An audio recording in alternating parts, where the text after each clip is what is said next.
Hallelujah. Let Lord Jesus Christ shine forth. Good morning, good afternoon, good evening, wherever you are joining us. Welcome to live stream with David Wood. How are you doing, sir? Oh hey, awesome! I was about to go share the link, and when I went onto YouTube, this popped up on at the top. See what I'm saying? My system doesn't know I'm live, so it just recommended that. But that's cool because uh, we That's just a good started thing. last week. No, we just Yeah, started last week, and now it's already recommending it, so that's good. that's good. We are trying to make the channel get into the live sports and then start breathing out and breathing in and start living life. That's the plan. Well, even it's too late, brother Phil is still up. Brother, that's just wrong, wrong, wrong. Yes, I am always on time. I'm always on time. Of course she is. She's Turkish. Turks are usually late though. You think? Yeah, we Turks, Arabs, Africans, yeah, they are usually late. And people are already talking about zooting, all those kind of things. Anyway, Whoa, guys! we It's just not a started. joking matter. We just started. It's only been like 1 minute 56 seconds, and it's already being zooted. Anyway, how are you doing, David? Good. I'm just interested in how you found a picture of Fareed where he actually looks cool. I always get the one where he's making some dumb face like this. That But that was the like end of the video. So I've got 2 minutes 10 seconds of clip, and that was the end of it. I was just like, I just got the screenshot of it and then put it there. Hello, I'm Fareed, and we're going to talk about. No, he's not doing that. He just gets on with the business. Anyway, so thank you very much, everyone who's joining us. What we are planning to do tonight is um, go through the short clip Farid Response posted regarding why did the Prophet have multiple wives? It is very, very educational and just makes you to kind of, yeah, this is good strategy everyone should follow. So this is Fareed explaining why Muhammad married a bunch of women and girls. He doesn't mention the word girls. Okay. Yep, that's what he's doing. David, did you hate Boston? No, she's asking you. John's asking you. Oh Yeah, yeah, but I hate it. I hate that place. Why did you hate Boston? It's like Uh, looks very London. that's not a plus in my book. I do like that there's some history there, and that a couple hundred years ago they didn't suck so bad. Apparently, I don't know. But no, I don't know. It's just like even when it wasn't rush hour, it's super slow getting around places. No one can find parking. Everything's like, oh, you want to park your car for 5 seconds? It's $75, and Yeah, there is a reason there is public transport. the place That sucked. The was like people suck. underground. All of Massachusetts sucks. Well, I went. clearly, I ordered. I got some New England clam chowder there, thinking it was going to be better than regular clam chowder. It's the same. Clam chowder in Boston tastes just like clam chowder anywhere. So that's a lie. If you heard, oh, they got better stuff there. It's a lie. It's all the same stuff. And everything's crazy expensive. Like I go to, we ended up getting Airbnbs because the hotel rooms started at over 400 a night for just the most regular room. So we got the Airbnbs and stuff like that. But yeah, I mean, my goodness, you have a huge conference with thousands and thousands of people, and hotel rooms start off at over $400. What kind of crap city is that? They should never hold any conference there ever again. well, I think it was good because it had good public transport, so you didn't need it to depend on depend on people to get That's true. around. That was good. We did since we knew that parking was an issue, we used the train system, and it was that was okay. Well, um, So, guys, if you want a total crap hole place to live with good public transport so you can get from one crappy area to another crappy area, then have we got a city for you guys? Boston, the armpit of Massachusetts. well, good you are not based there, since you don't like it. No, I used to live. I lived in three places in Massachusetts. So yeah, when I was little, I lived in Massachusetts. Things changed. Well, I thought it was good public transport. Yeah, hotel stuff, all that so expensive. They want your kidney. If you don't have a kidney, they want your heart or something. So they go for this kind of things. But getting around was very easy. Going to the university stuff, that was very easy, and there were so much opportunities to preach the gospel on the streets. And mosques were lovely. I thought it was a nice place to go. Anyway, on a business side of it. So I've got Farid talking about, where is it? I've got Farid talking about why did the Prophet married multiple wives. And as I said, I'm so convinced that Muhammad did something very reasonable and very good for humanity by marrying with multiple wives. Yeah, So yep, yeah, and most guys don't think of that. Most guys, if they get a bunch of power and so on, they don't get the idea. If they get money and power and stuff, if they get control over other people, never crosses most guys' minds to, hey, let me have a bunch of sex with a bunch of women. But Muhammad, he he made it happen. there's a saying in Turkish, every wife comes with mother-in-law, and best mother-in-law is the dead one. So That's a, Muhammad had lost, is that part of the saying in Turkish? yeah,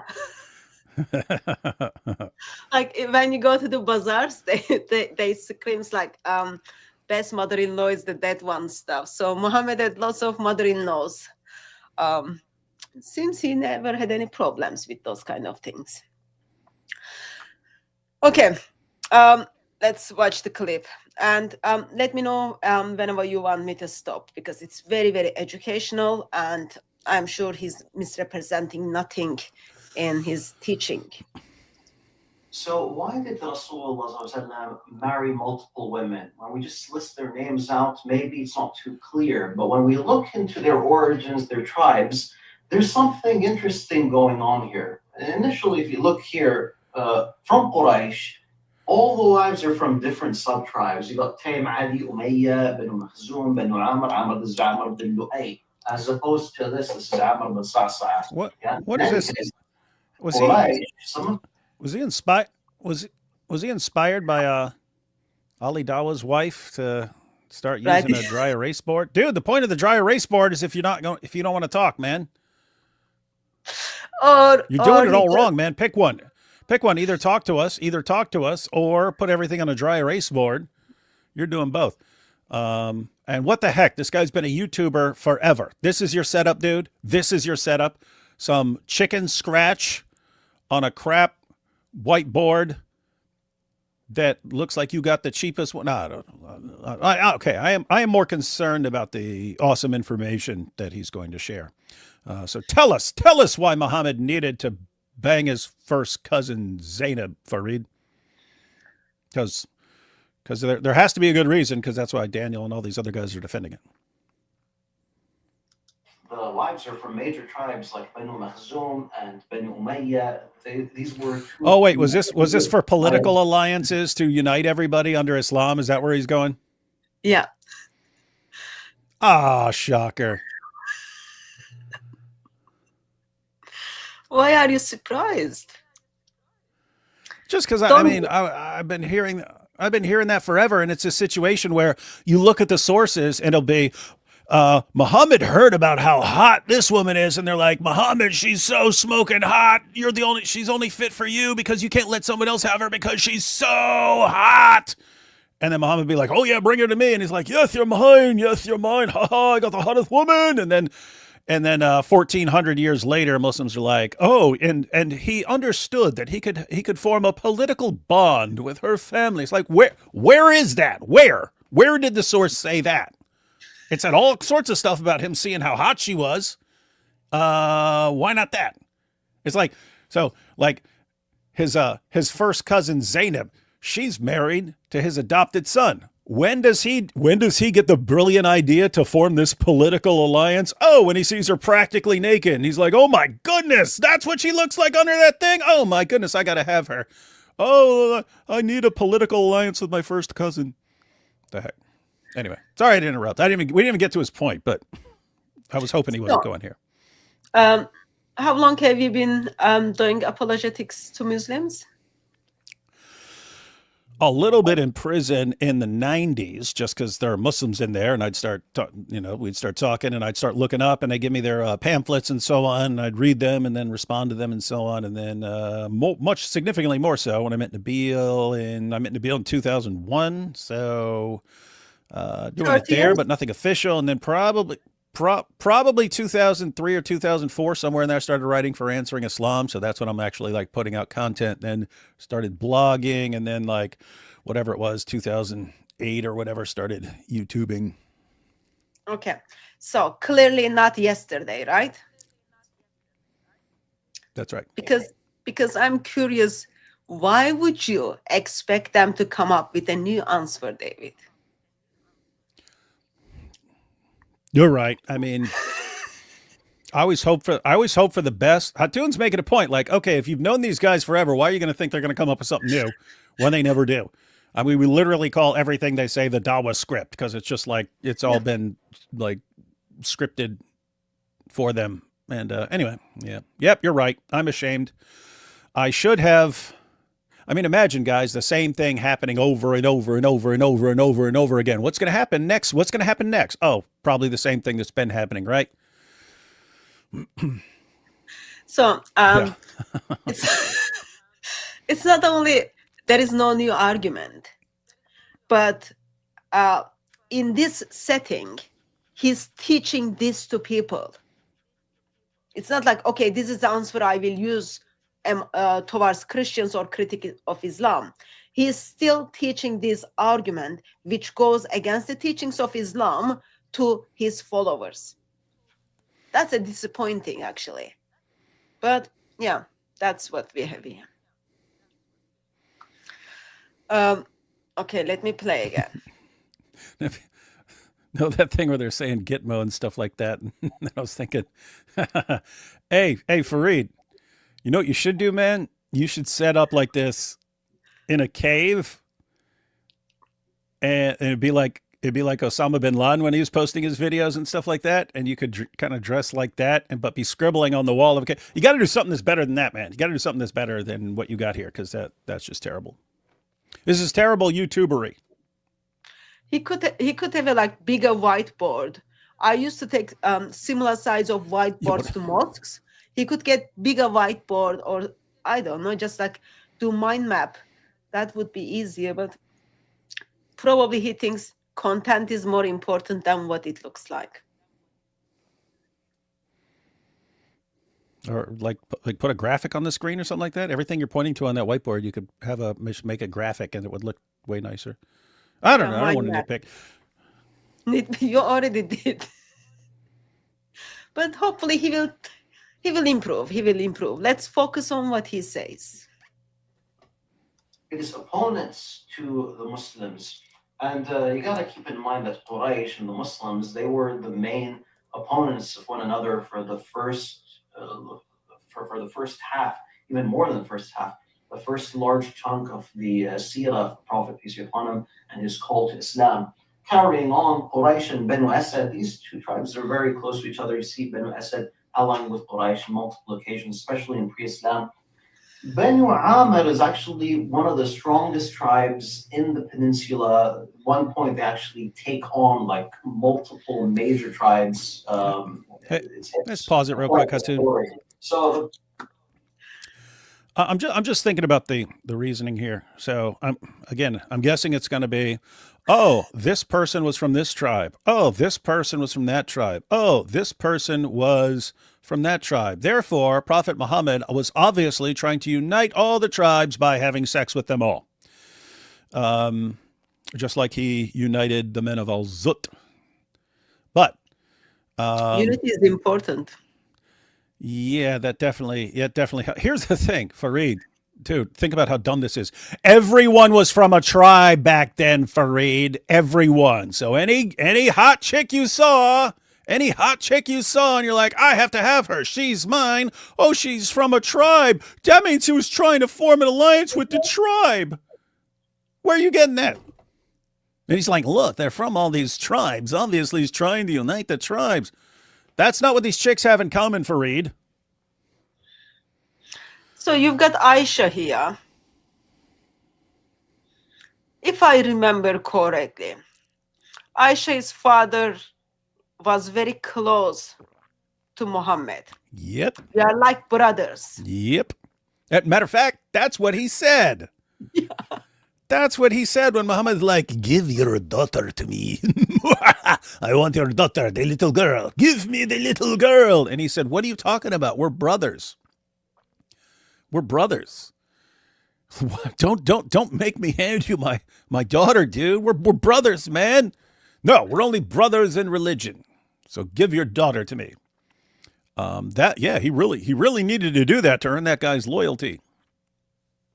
So how can you build unity while you are already in the brotherhood? Yeah, that's what I mean. I mean, first of all, how creepy is that, right? Like, imagine I got my neighbor, he turns out to be my best buddy or something like that, and I was like, you know what? To become even better friends, I'm gonna need your daughter, dude. Hand your daughter over to me. That's a really strange way of going about things. But I mean, think about this. Just on that passage that we're talking about, Abu Bakr was, we're too close. We're so close that you shouldn't even be asking for my daughter in marriage because we're so close. We're like brothers. And Muhammad's response is, we're brothers in religion. And so what's he saying? He's saying, we're not as close as you think. We are not as close as you think we are because I want your daughter. So this wasn't to bring these two guys closer together. Muhammad's saying, nope, keep your distance, bud. I want your daughter. So this is just stupid so far. And his whiteboard sucks. So it is very difficult to kind of think when it comes to Aisha, for example. And that's like only the first person. When it comes to the Aisha, it is very difficult to say, oh yeah, he's going to marry with this child. Therefore, that's going to build unity and that's going to help him with his political power. This person is already close to you. It's called lust over child. Therefore, he goes after her. Yeah, and even in the story when, you know, she's given to him as a present in a dream, there's nothing there, hey, this will strengthen your relationship with Abu Bakr if you're having sex with his daughter. And even that, guess what? She had an older sister, guys. She had an older sister. So if this was really about Muhammad strengthening his connection to Abu Bakr had an older daughter, and Muhammad went for the 6-year-old. So am I right to understand you are stating that actually, while Farid is telling Muslims and his audience and critics of Islam or anyone who is watching him, that Muhammad's marriage with Aisha is to bring unity and political kind of unification or whatever you would call that, actually Islamic sources mentions nothing on that line. That's the issue. You have all these things in the Muslim sources. That'll be Muhammad heard how beautiful this woman is, and he saw how beautiful this woman is. He saw this woman practically naked. Oh, he's there fantasizing about Aisha. This is what you read in the Muslim sources. But Farid takes advantage of the fact that everyone's connected to someone else and everyone's part of a tribe. And therefore, the reason Muhammad's just banging so many different women from so many different tribes is he wants to unite all the tribes. Yeah, it's not just because he had the strength of 30 men from the old Zut and decided to have sex with lots of women and girls. So first person on the list is Aisha. Second one is Hafsa, Caliph Umar's daughter, right? Mm-hmm. And you have to wonder. I mean, why was he having sex with his slave girl in Hafsa's bed? I mean, what political alliance is he getting out of that? Is that part of his video? Is he going to explain what political alliance he was making by having sex with Mary the Copt in Hafsa's bed? I'm sure he's going through. I'm sure there is a video in somewhere where he's explaining how beneficial that is, so he doesn't have to pay I don't know, rent for slaves or all those kind of things, and there is bed already been made, and self-control is difficult, therefore there is a justification stuff, but it is not in this video. But I'm sure he's talking about those kind of things because he will never miss it, right? Can you imagine though? I mean, I don't want to imagine. No, I'm not talking about that. I'm not talking about that. Okay. I'm talking about where these guys are Okay. in the grand scheme of things in Da'wah. I just made a video going through some really messed up stuff. These guys got their houris in paradise, and they're basically little girls forever. And using the terms of the Dawah guys, this would be really bad for them. And then what Jibril did to Mary, using their definitions of things, they say this is really, really, really bad stuff. That's where we are. We got the Islamic dilemma crushing these guys left and right, and this guy's giving Muslim apologetics from 2002 right now. You're 23 years behind, Fareed. This is the answer we got 23 years ago. It didn't work then. You think it's going to work now when people know way more about your fake prophet? These are crazy times. I think it does work for his audience, though. How many his audience are going to go and check those kind of things? Good point, How many of his audience are able to allow Christians to speak over them and then ask them questions? Because they are trained for polemics. They don't know how to do apologetics. It's very difficult to get them answer any question. So there will be never time for them to do kind of groundwork or try these arguments to see whether they work or not. So his audience will fall into it, even though it is 23 years behind. But like strategy-wise, this is just dumb. These guys need to be coming up with something. And it's like, guys, you're getting crushed. I mean, you're getting crushed. And what do you keep doing? The same thing over and over again. This time it'll work. It's not going to work. It didn't work back then. It's not going to work now. It's not going to work 10 years from now if you try it again then. I don't know. Try to help them to make things more interesting. They're the worst ever. Yeah, so you've got Aisha, you've got Hafsa. Both of their father is the Caliph, becomes Caliph, Abu Bakr and then Umar. So I don't see kind of any, I don't know, political unity or benefit over there.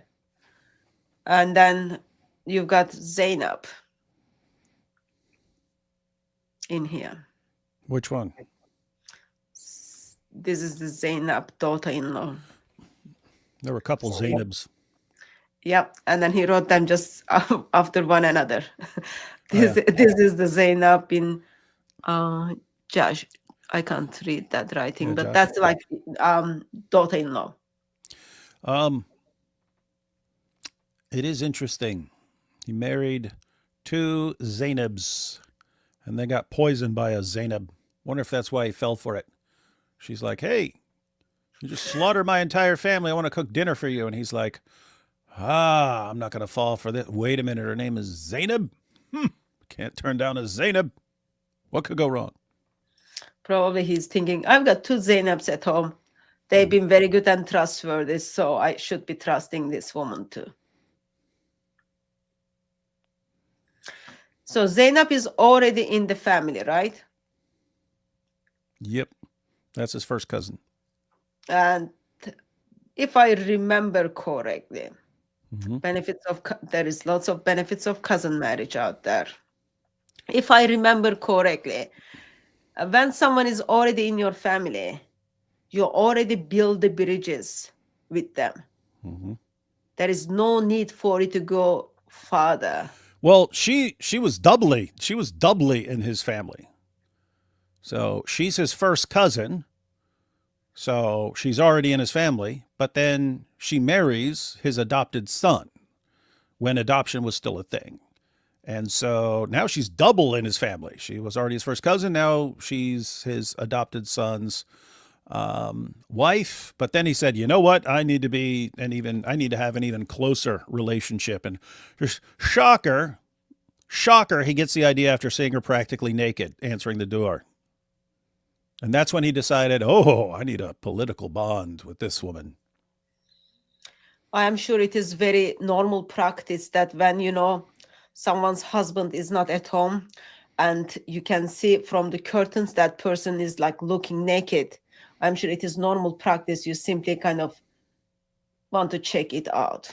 Got to see what's going on. He's a prophet. He's got to know these things. He's got to see all the ladies naked.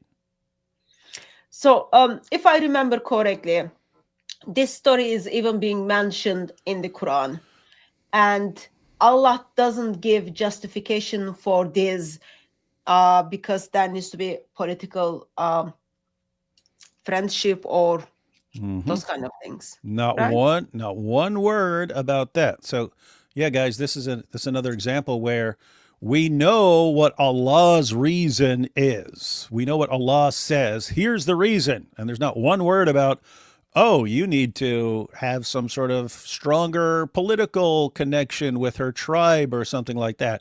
They're first cousins. She was married to his own adopted son. That's pretty darn close. Her family is really, really, really closely associated with yours if she's your first cousin and married to your adopted son. And what do the sources say? Well, if you go to the historical background, he sees her practically naked and starts walking away praising Allah, because that's when, coincidence, it's when he sees how hot she is and she's totally naked. That's when he gets the revelation that he's going to have her. But then in the Quran, Allah gives his response on why Muhammad has to marry the wife of his own adopted son. You guys don't have to take our word for it. It's Surah 33, verse 37. Allah says, Muhammad, the reason you have to marry your first cousin after causing the divorce with your adopted son by lusting after her, and you'd brainwashed him into giving you anything you wanted, the reason I really need you to do this is so that other people will understand that it's okay to take the wives of their own adopted sons, which would never again be an issue because he also abolished adoption in order to sweep this all under the rug. So it's not a situation that would ever rise again. But it's a weird situation. It's like Allah says, here's why he has to do this. The answer makes no sense. It's completely idiotic. But then Fareed can't even give the actual answer. I don't know, maybe he does. But if he's explaining this in terms of uniting tribes, and so it's like, why doesn't Allah mention that at all? He had great opportunity when he's talking about the topic. He could just say it there, but he chooses to not say it. And also Quranic verse talks about it like when you don't need your wife anymore. How many times you wake up, David, and then say, oh, today I don't need my wife anymore. Therefore, Yeah, just pass her on to some fake prophet. Disturbing, very, very disturbing. Okay, let's continue. Prophet, peace be upon him, initially was married to Zainab bint Khuzaymah. She passed away after a short while. Okay, my computer just frozen. Just a second. I'll take this down and then put it up again.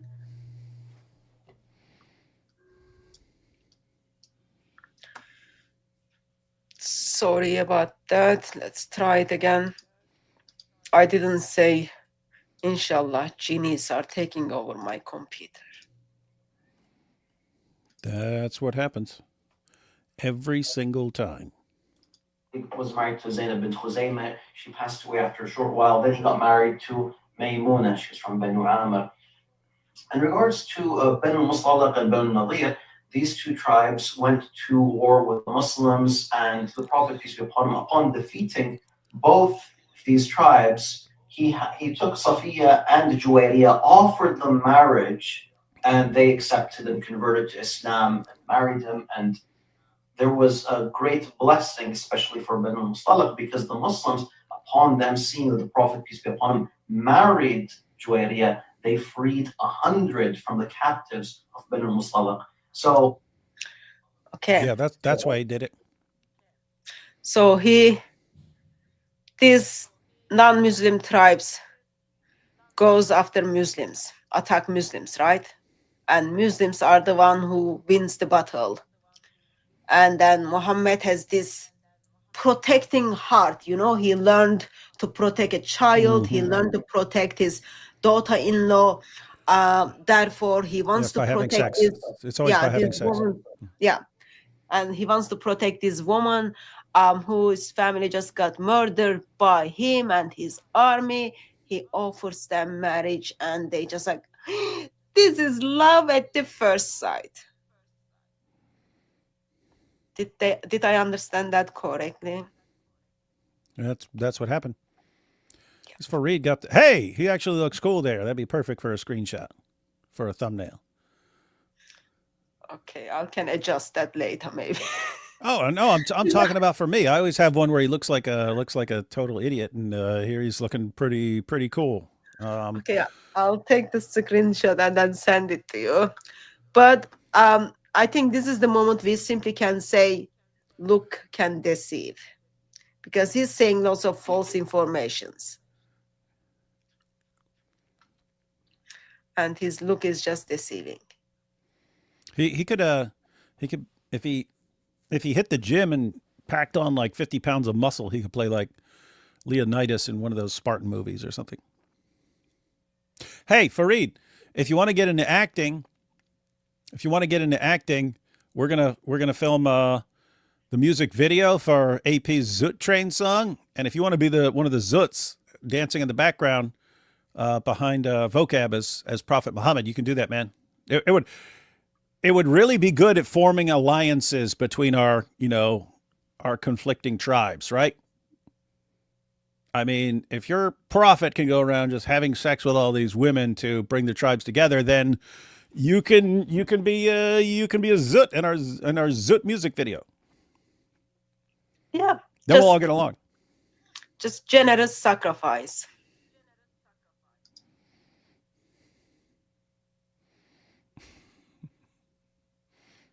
Generous sacrifices. Okay. Do I remember regarding the story of Sophia? So we've got Sophia, whose husband, is that the same woman whose husband just got tortured with the fire on his chest, and Muhammad kind of put her in his tent overnight and had a sex with her, and then there was a man outside of the tent waiting with a sword, by worried that this woman might do something to Muhammad. Is that the same? Yeah, and think about why. I mean, gosh, how did Muhammad even survive this long? So this is right after. I mean, think. So guys, the historical background is the Battle of Khaybar. When you hear them when you see them doing their Khaybar chant, it's the dumbest thing ever, because yes, they defeated the Jews, but Muhammad got poisoned and eventually died from it. But so they capture this dude named Kanana because he knows where some money is hidden and he won't tell them. So they torture him. They light a fire on his chest and then chop his head off. And they're dividing up the spoils, which includes the women. And Muhammad's buddy, yes, Dihya al-Kalbi, his little boy toy, or Muhammad's his boy toy, one or the other. You got Dihya al-Kalbi. He picks Sophia. But then it gets back to Muhammad. And what do they say? They don't, I didn't see anywhere. Oh, but she could be so helpful for a political alliance. It would be so great for a political alliance. No, it's Muhammad. This woman is really, really, really, really beautiful. You should be having her. So Muhammad takes her, but think about the parallel here. Why is there a guy standing outside of his tent all night while Muhammad's in there having sex with this woman? His buddy's out there standing with a sword. Why? He thinks she's going to kill him. But think about this, guys. What had just happened right before this? Right before this happened, that's when Zainab, different Zainab, the one who killed him, that's when Zainab says, hey, I'd like to cook dinner for you right after you killed all the men in my entire family. And what's Muhammad think? Duh, I like food. I like food. Yeah, make me some food. And then his buddy Bishr dies right in front of him. Dies because his buddy Bishr trusted Muhammad. And so think about this. If you're one of Muhammad's companions, this dude can die. He makes such stupid decisions. We just killed this woman's entire family and he lets her cook dinner? What is this guy, an idiot? He just gets fixated. Oh, food. Here's food. I'll make food. But Muhammad, it's not good. Look who made it. No, me like food. Me like food. And this eventually killed him. And then right after that, right, his buddy drops dead, turns green and drops dead. Muhammad ate some of the poison. It did internal damage to him. It eventually killed him a few years later. And then right after that, he's like, oh, hot woman, hot, sexy woman. Let me take her to it. You just killed her. You just tortured and killed her husband and conquered her people. Oh, but me have sex with her. And by that time, his companions he's too freaking stupid to be trusted. When it's food or women, he has zero self-control. Food, women, food, women, food, women.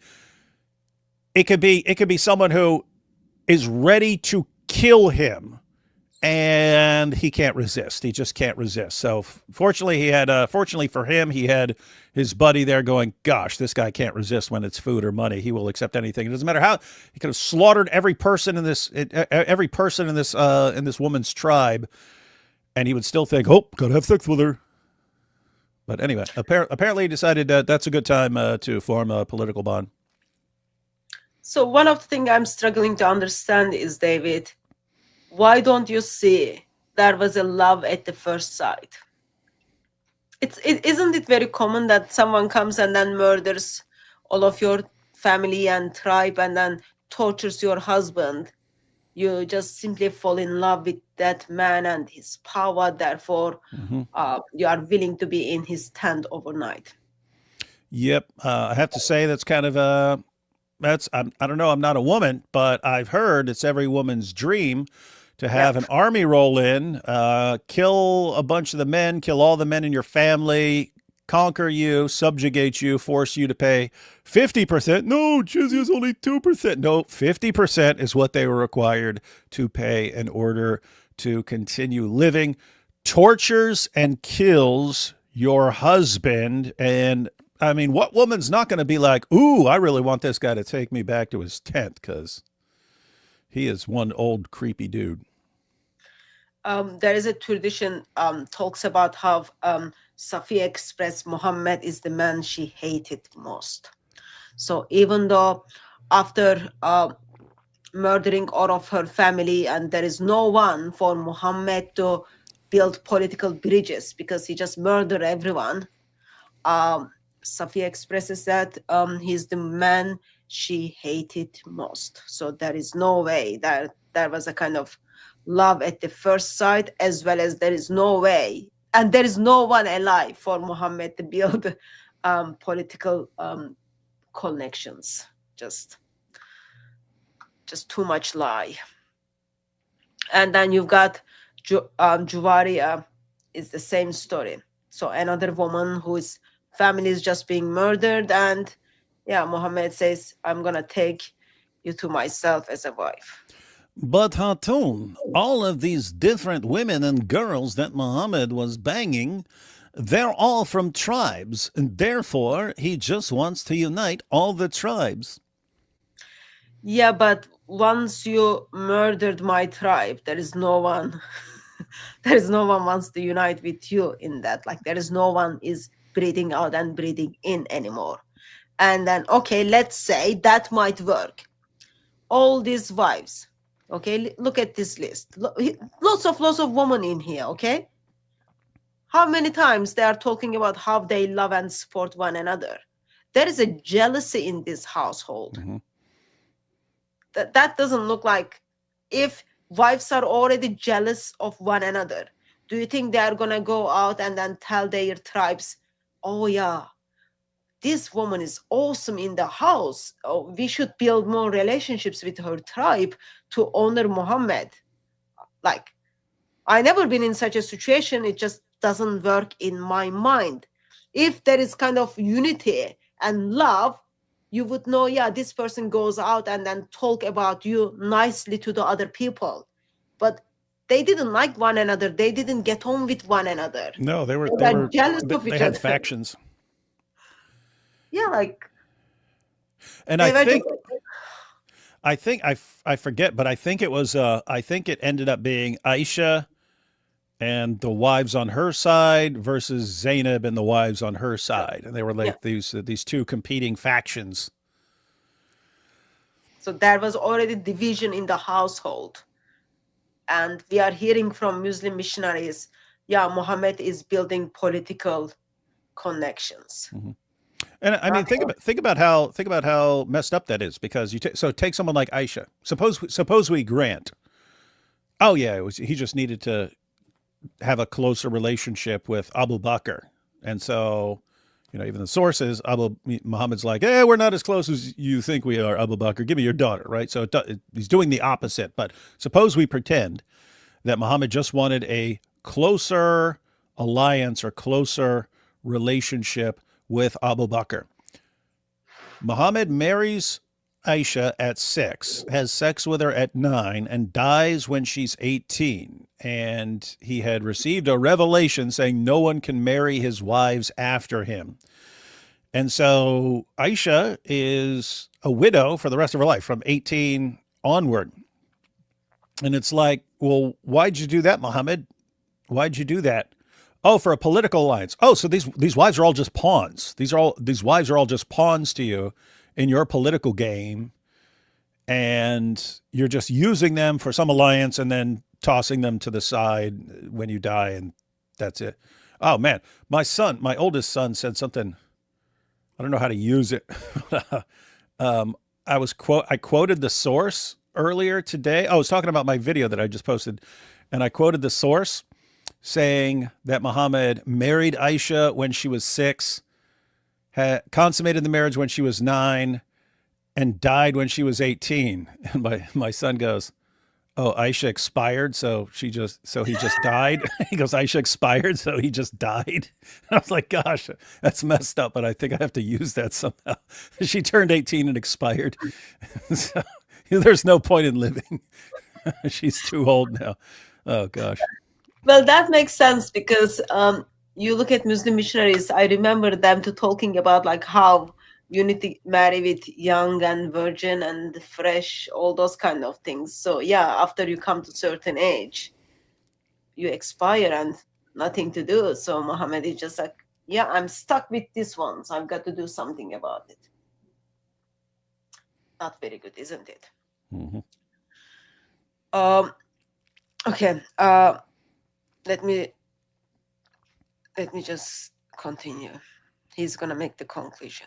It's gonna be awesome conclusion. Married him, and there was a great blessing, especially for Banu Mustalik, because the Muslims, upon them seeing that the Prophet, peace be upon him, married Juwairiya, they freed 100 from the captives of Banu Mustalik. So one of the reasons for his marriages seems to be matters to do with diplomacy and politics. So if you enjoyed this video, please share this video. Hey, another good picture of him.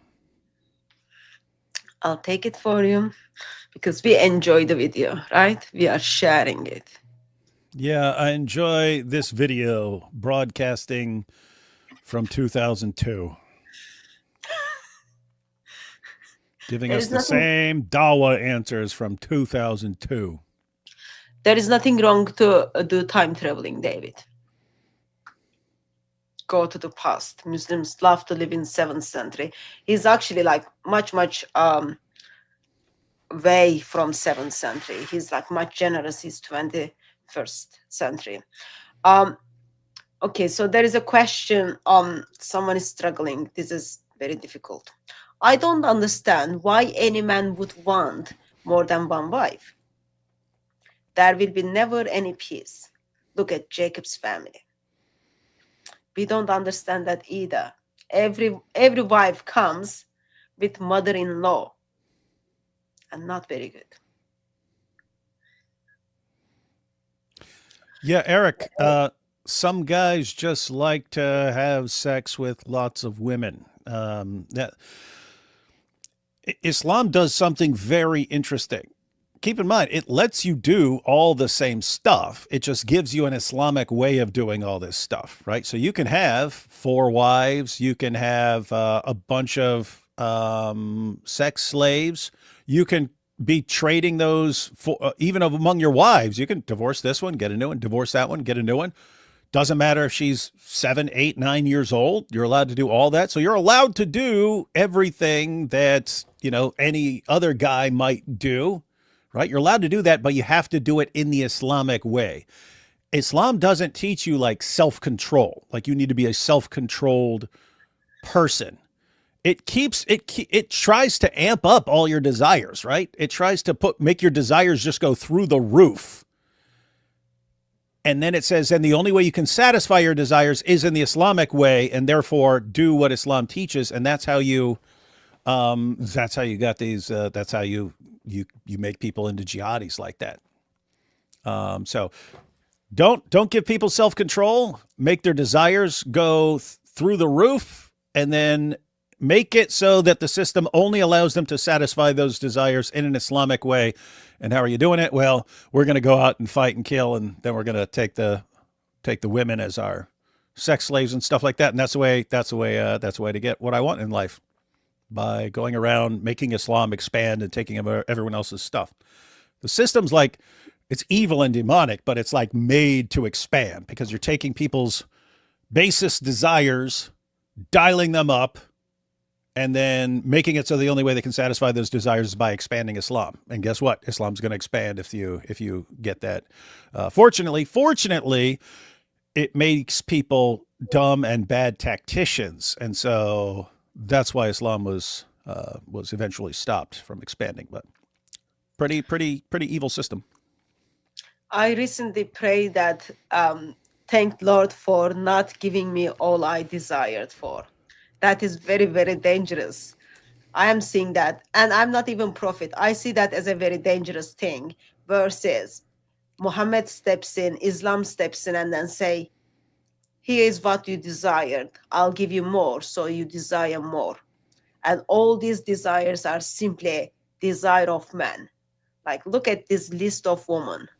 The suffer, like Aisha expresses, she never seen any woman suffer as much as believing woman. And all of those are become the believing woman, mother of the believers, all of them. Islam is unique, very, very unique religion. Here we are, come to the end of 2025. Islamic dilemma has been crushing them all year. They can't walk 5 feet anywhere on the planet without hearing a zut joke.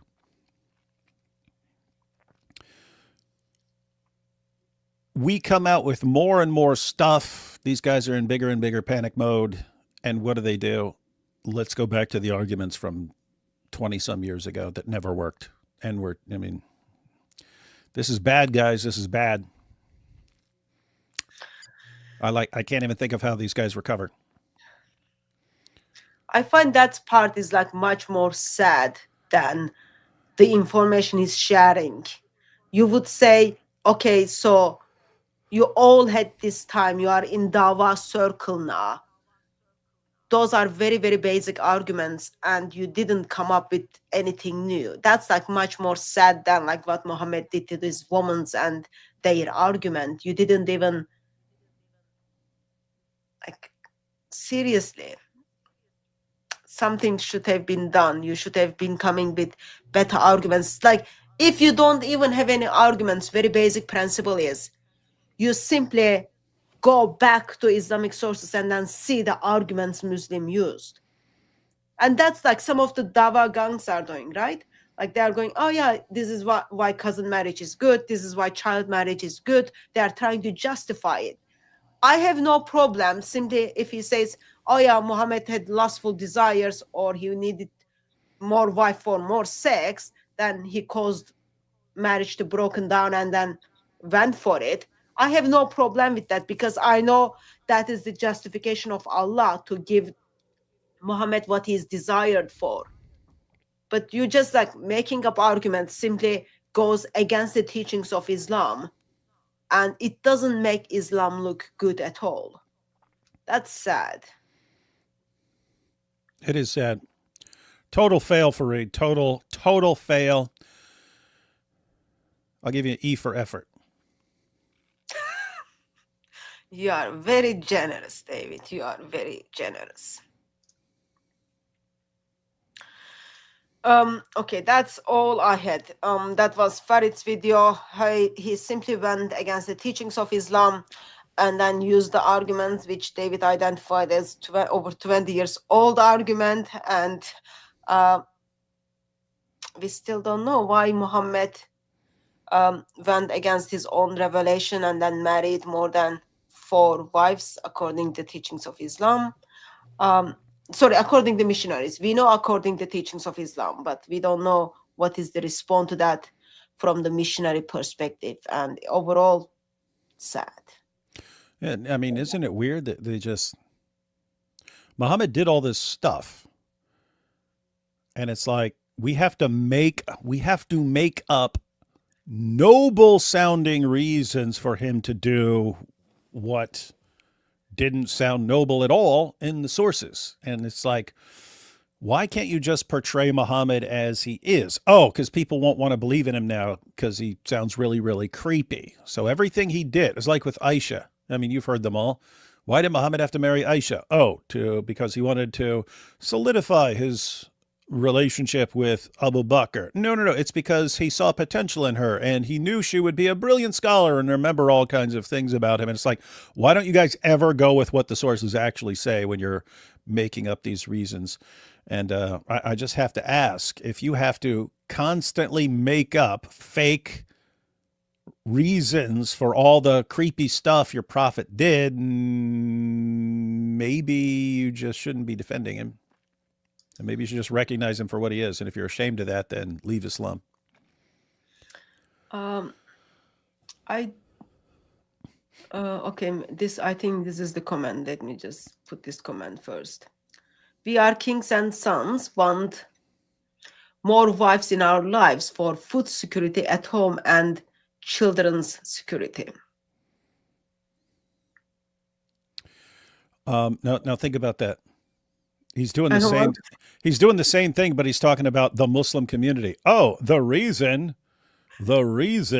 we want more wives is for food security, not just because we want to have sex with a bunch of women. So everyone keep that in mind when Muhammad Hijab and Ali Dawa and all the Dawa guys are doing these polygamous marriages and stuff. It's just because they want a more stable food supply. That's why they're doing it, because you couldn't just buy food. You couldn't just buy food and then have food. No, you have to be having sex with all these mutta wives and so on. So you don't run out of food. That's the reason. So is that means like woman is the one who is bringing food in the house, or woman is the one who is cooking? And I mean, that's the issue, right? If it's food for you, guess what? One wife can make food for you. And so what do you need all the extra food for? Well, okay. So one wife can make falafel. Mm-hmm. And maybe other wife is not good at falafel, so she's gonna make baklava. I get it now. So you've got this woman is good at making baklava. This woman is good at making stuffed wine leaves. This woman is good at this. This woman is good at this. So they all kind of prepare the table for you, okay? But that is food for you. who is going to bring the ingredients in the house, since woman can't go out and then work? Who is going to bring the ingredients in the house for woman to cook? Who is going to feed all those babies if there is no food is coming in?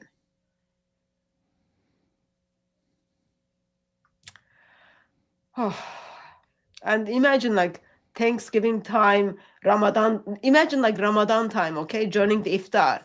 All these wives are going to bring their in-laws, so their families, for to eat during the Ramadan. Who is going to provide food for all these people? Who is going to cook? Gonna need to get more wives. Gonna need to get some more wives to cook for all the families of the other wives. Yeah, but if the husband is not bringing the food, how can she cook it? If husband is not bringing the ingredients. Oh, he'll bring it. He'll bring the food. Or potluck. That, sorry. That might that might work. That's a good idea. That's a good idea. Okay, I think we can stop here, David. What do you think? Yeah, well, this is Dawa. They have one of the creepiest, sickest, weirdest people who've ever walked the planet as their prophet. In fact,